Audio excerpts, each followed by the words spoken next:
Passage number 2.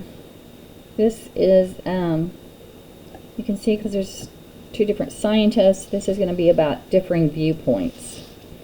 Alright, so there's no charts.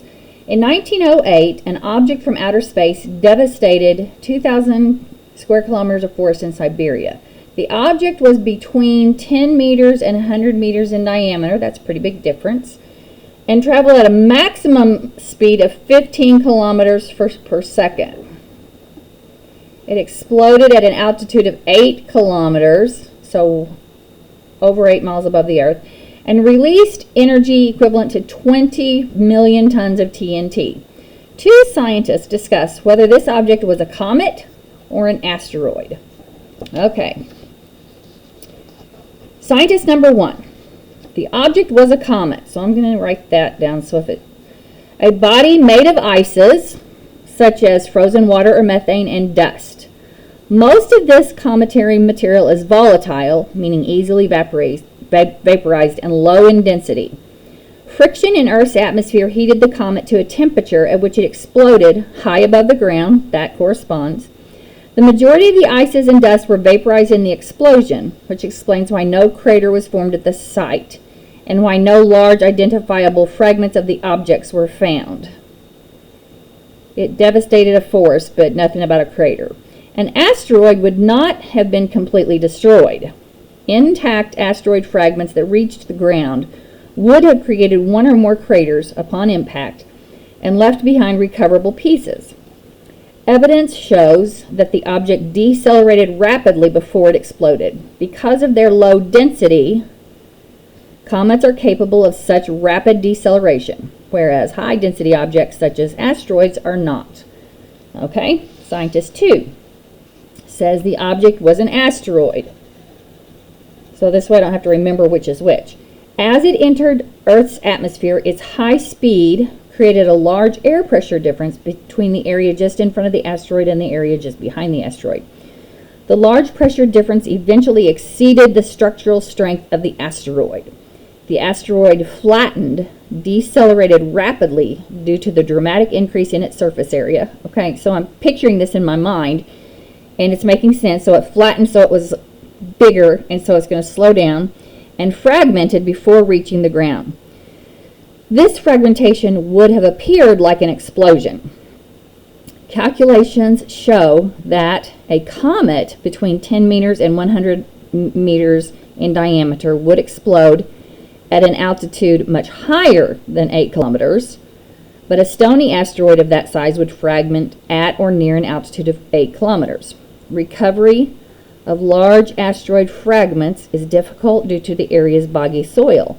However, small glassy fragments were recovered and are believed to be melted and resolidified pieces of the asteroid. Okay. Recoverable objects. Okay, so question 6. Which of the following phrases best describes the major point of difference between the two scientists' hypotheses? So I want to predict this from what I've read before I look at the answers.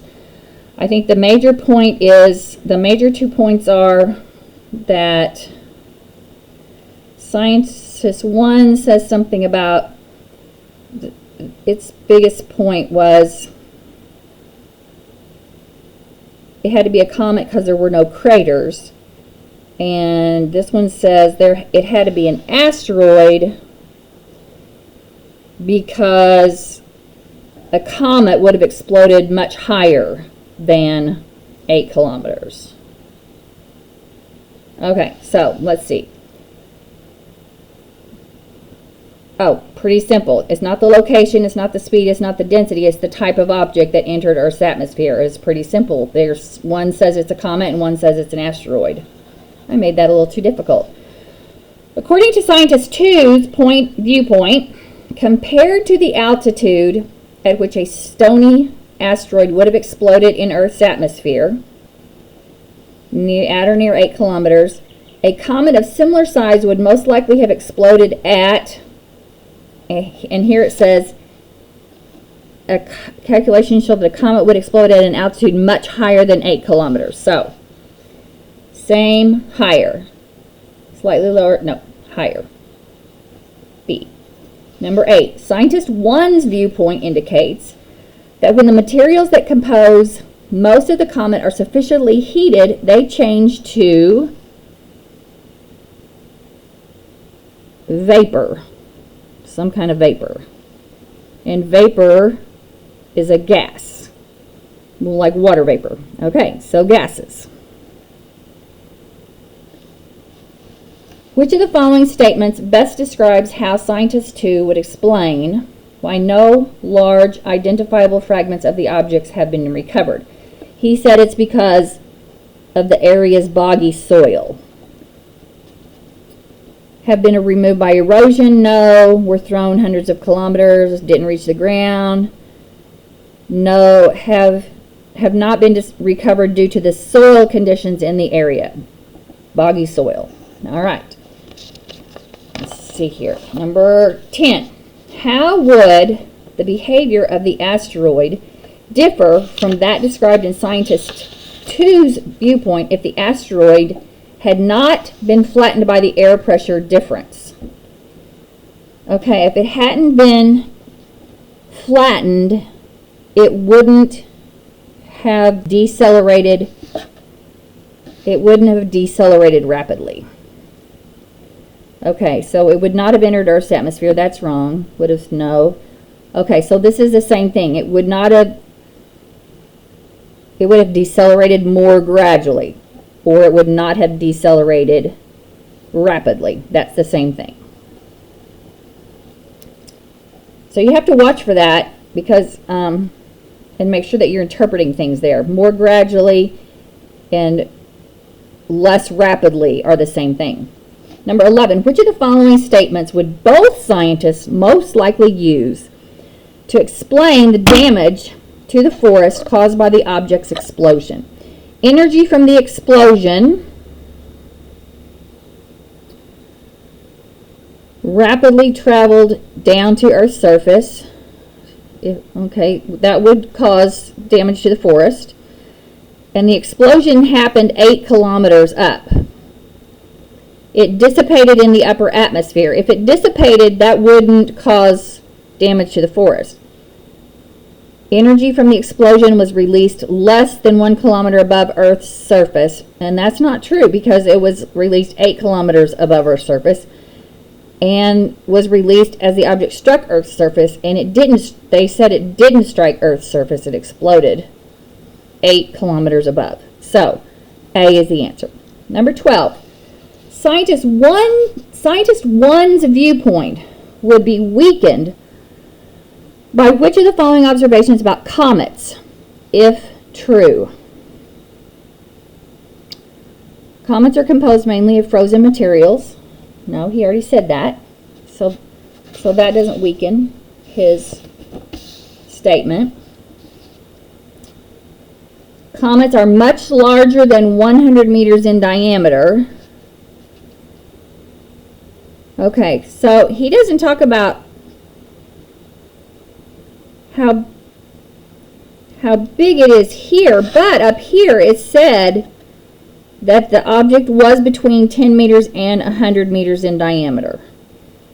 And if comets were a lot bigger than 100 meters, that would cancel out this, because it wouldn't meet the criteria. So I'm going to say G, but I'm going to look at the rest. Comets often pass close enough to Earth to intersect Earth's atmosphere. That doesn't have anything, that would just say, yeah, it could be a comet. Comets orbit the sun. Comets orbit the sun.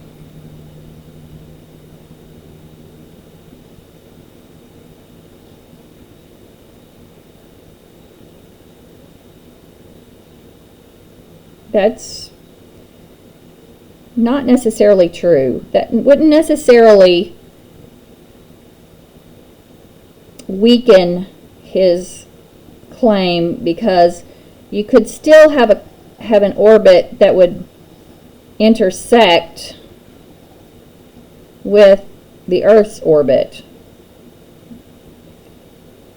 and cause them to hit each other. which didn't really happen, but okay, the atmospheres intersected. Okay, so I think it's G. G is correct. And that's passage 2. If G is not correct, I'll come back and tell you.